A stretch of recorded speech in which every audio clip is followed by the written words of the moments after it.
Yeah, good evening, ladies and gentlemen. Did you know that last year's total blood collection figures in the country indicate that only zero point 0.9 out of 100 people have donated blood? More than 99 out of 100 people have not donated blood even once a year. Did you know that in our country, every year, 12,000 children are estimated to be born with a serious blood disorder called thalassemia major, which is easily preventable by doing a simple single blood test once in your lifetime? My tryst with blood donation started long back. In fact, my tryst with organizing blood donation drives started a little later, about 45 years back, when I did a blood donation drive in my residential area. My association with thalassemia started much later, somewhere in 1996, when I met this gentleman who was the father of a thalassemia major child. And my perspective about blood donation changed completely. Here I was holding on to a list of donors and responding to calls from people. I said, "No, this is not about meeting the challenges of blood donation. We should have a positive balance of blood in the blood centers at all times." That was a big revelation. The second thing I realized after meeting him was that there was hardly any work done on the aspect of prevention of thalassemia major. While there were people talking about care and cure of thalassemia, there was hardly anybody doing anything about prevention. And let me tell you that whatever thalassemia I speak about is beta thalassemia.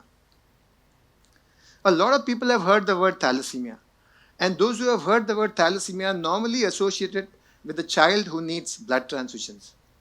Thalassemia surely is about the child who needs blood transfusions, but thalassemia, equally importantly, is about the healthy youngsters who did not know that they were thalassemia minor. Thalassemia is about everybody listening to me right now. And to convey this very important message, I am going to tell you a story. This is the story of Amar and Maduri, one of those 125,000 families in our country who have children living with thalassemia major. The names could have been Shahrukh and Shabana, or it could have been George and Maria. They don't matter. But this is a real life story. Amar was born in a middle class Indian family, healthy baby when he was born, grew up to be a fine young boy, went to school like all of us, participated in every activity in school, whether it was academics or extracurricular, passed out from school with very good marks, got admission in a good college, and even in college, be it cricket or football or his academics, he was able to do justice to everything. To nobody's surprise, Amar passed out from college with very good marks, got a job with a very good company, and even in the organization that he had joined, within a short time, his seniors were very happy with him, and those reporting to him also were very, very happy. You can say Amar has settled in life. Amar is ready for marriage. Let's now look at Maduri. Similar middle class Indian family background, healthy baby when she was born, grew up to be a fine young girl, and like Amar went to school and participated in every activity in school, graduated from school to college, and even in college, be it elocutions or debates or her academics, she was able to put her energies into everything. Like Amar, Madhuri also passed out from college with very good marks. Immediate concern to the parents, marriage. Amar's parents and Madhuri's parents met, they looked at each other, and they felt that Amar and Madhuri are made for each other. But in marriage, we don't take chances in India. Amar's parents and Madhuri's parents checked with the friends, checked with the relatives, matched horoscopes, at the end of which Amar and Madhuri got married with the usual celebration that accompanies an Indian wedding. Everybody happy. Amar and Madhuri got along very well with each other. The neighbors liked the couple. The two sets of parents were very happy. Ideal marriage.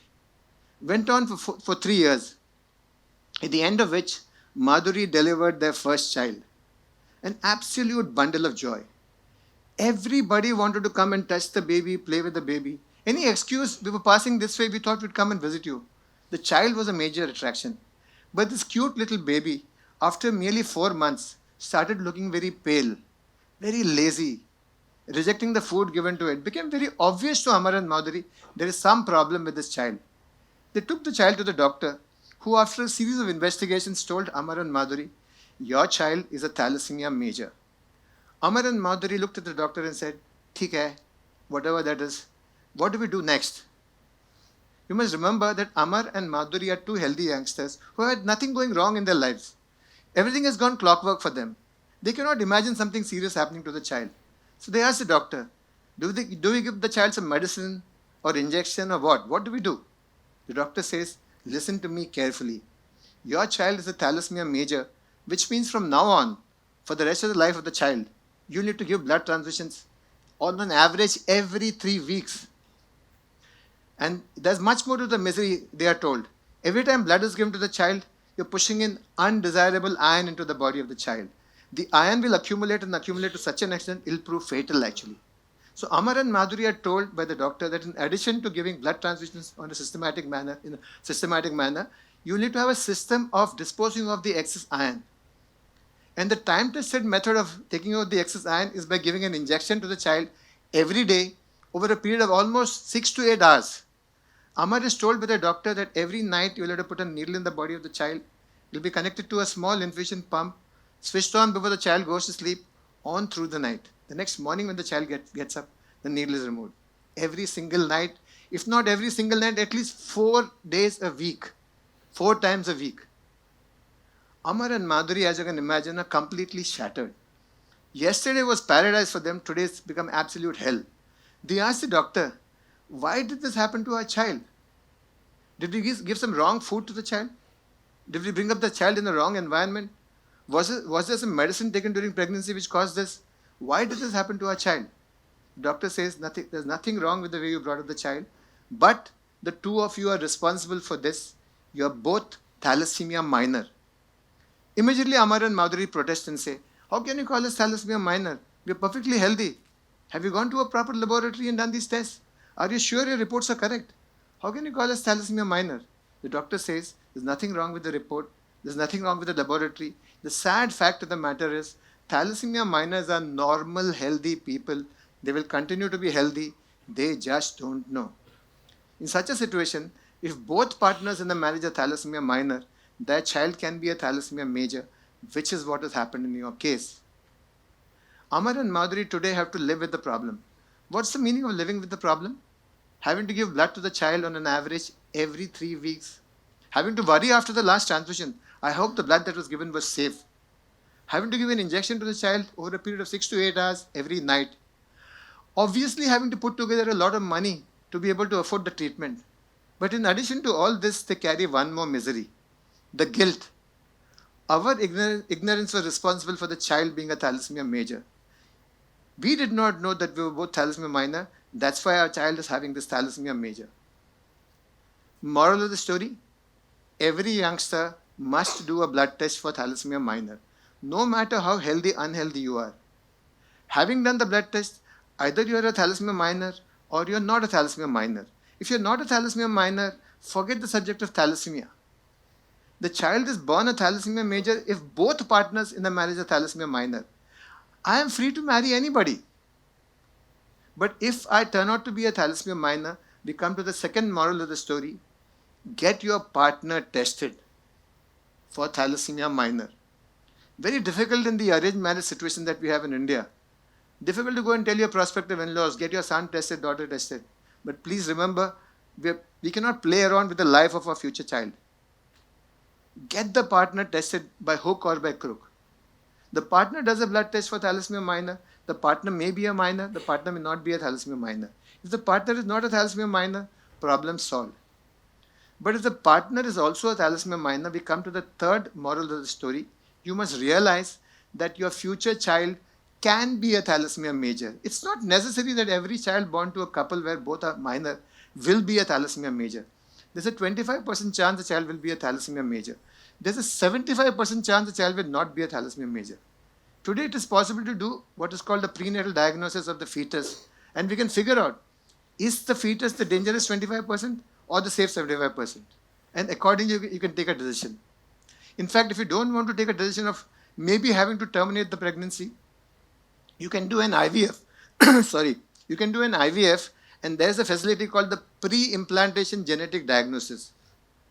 Before the embryo is implanted in the womb of the woman, you can do a diagnosis and you can figure out, is this the safe 25%? And you can carry that pregnancy to full level and you can have a child who is not a thalassemia major. Therefore, this entire subject of thalassemia boils down to these three morals. Am I a thalassemia minor? If I am a minor, is my partner also a thalassemia minor? And if me and my partner are both thalassemia minor, we need to do a prenatal diagnosis and only then think about having the child. And why am I coming and telling you all these things? It's not just 1 or 2 people who are thalassemia minor in our country. An estimated 50 million Indians are thalassemia minor, floating all over the place. I compare them with people walking with a blindfold around their eye. They're walking on top of a mountain. They don't know whether the next step is safe or not. There are these 250,000 people who have fallen down the mountain. The remaining 50 odd million people are still walking with a blindfold around their eye. By sheer chance, they happen to be walking in safe territory. It's important for them to open the blindfold and see, is my next step safe? And that applies to everybody sitting over here. Take out the blindfold and see, is my next step safe? And for that, you need to do a test for thalassemia minor. Nothing wrong with being a thalassemia minor. Everything wrong if you don't know that you're a thalassemia minor. And unfortunately, there are only 2 ways of finding out whether you're a thalassemia minor. Number 1, by doing a specific blood test for thalassemia minor, which nobody ever does. The second way is the way most people find out. After giving birth to a thalassemia major child, after the harm is already done. Should not happen to anybody who's listening to me. And therefore, this very important subject of prevention of thalassemia minor, which can be done by taking one single step of doing a test for thalassemia minor, or also called as abnormal hemoglobins, once in your lifetime. This is the message that I want to give to all of you as far as prevention is concerned. Now, this prevention and availability of blood is very closely linked, because a very large portion of the blood that is collected in blood centers all across the country actually goes to children living with thalassemia major. And if you're able to do what some of the other countries have been able to do, where the carrier rate, in India the carrier rate is just 4%. 50 million Indians are thalassemia minor. In Cyprus, 14% of the population is thalassemia minor. 0 births of thalassemia major children. If we can do that, there will be no shortage of blood. I told you that, 99 out of 100 people do not donate blood in our country. It may be a staggering figure for you. But actually, what it takes to be able to have a blood sufficient country? If 1.1 out of 100 people donate blood once a year, we'll be able to meet the target. But we are into all wrong approaches to blood donation really. In fact, we need a law on blood donation really, so that we can enforce a national blood policy which is in place. But it's not being enforced because there is no law. There are many other structures that need to be put up. But the most important thing in any case is more people donating blood. And it is not by having a list of donors. A list of donors means that you are digging a well after the house is on fire. I can explain to you about that. You should not be holding on to a list of donors at all. People should go and donate blood whenever they are eligible to donate blood. If you remember the serial train blast that happened on the Western Railway line in 2006, there were bombs placed in 7 different trains on the Western Railway line in India, in Mumbai, and they blasted in a space of 11 minutes. I remember that day very, very clearly because, I started calling up to the Red Cross. We had done a lot of blood donation drives with them in the previous days, and they had enough blood with them. Then I went to a hospital, one of the premier hospitals in Mumbai, and I checked and went and saw there that 950 units of tested blood was lying with them at the time of the blast. Another hospital, another 550 units. I remember the Assistant Director, State Blood Transfusion Council calling me and asking me, is everything under control? And me telling him, even if a single person doesn't come and donate blood, we have enough blood in the blood centers. But you should have seen the crowd that came to donate blood after seeing images on television. Everybody wanted to help. We had to put cots all over the place, couches, and get medical personnel and paramedical personnel to collect the blood from all the people who had expressed the sentiment that they want to help. Between 8 p.m. and 3 a.m. in the morning on the night of the blast, 700 people donated blood. And everybody said, look at the spirit of Mumbai. I agree with them only partly. Because that blood, actually speaking, did not go to help the terror victims. Because when you give blood to somebody, the blood has to be tested, the components are normally separated out, and only then the blood is given. But did every terror victim receive blood? Everyone got blood. How? Blood was lying in the blood centers. How was it lying in the blood centers? Somebody donated 1 day before, 5 days before, 10 days before. Did they know that there was going to be a train blast? They didn't know. Why did they donate blood? Because they knew that today if I donate blood, tomorrow or day after tomorrow or 5 days later or 10 days later, somebody somewhere is going to smile. That is the concept of blood donation. Not about holding on to a list of donors and waiting for a call from somebody and then going and donating blood. A unit of blood in hand is worth 100 in the bush, really speaking. And that's why we need to do a lot of things. And therefore the message that I want to give to all of you is, please get tested for thalassemia minor. A test that needs to be done just once in your lifetime. You can ensure that a thalassemia major child is not born in your future families. Please tell everybody you know that they must get tested for thalassemia minor. Second aspect is blood donation. Please donate blood whenever you find yourself eligible to donate blood, by going either to the nearest blood center or to the nearest blood donation drive which is happening. Don't wait for a call. And please organize blood donation drives. People may think it's very, very difficult to organize a blood donation drive. It's very easy. It's very simple. And you'll find it very, very satisfying also. And everybody will try and align with you when you try to organize a blood donation drive. As long as you are sure that more than 30 people can donate blood in this one particular drive, we can actually bring a team of doctors and everybody else and with all the equipment, and we can conduct the blood donation drive. So this is the message that I wanted to give to all of you.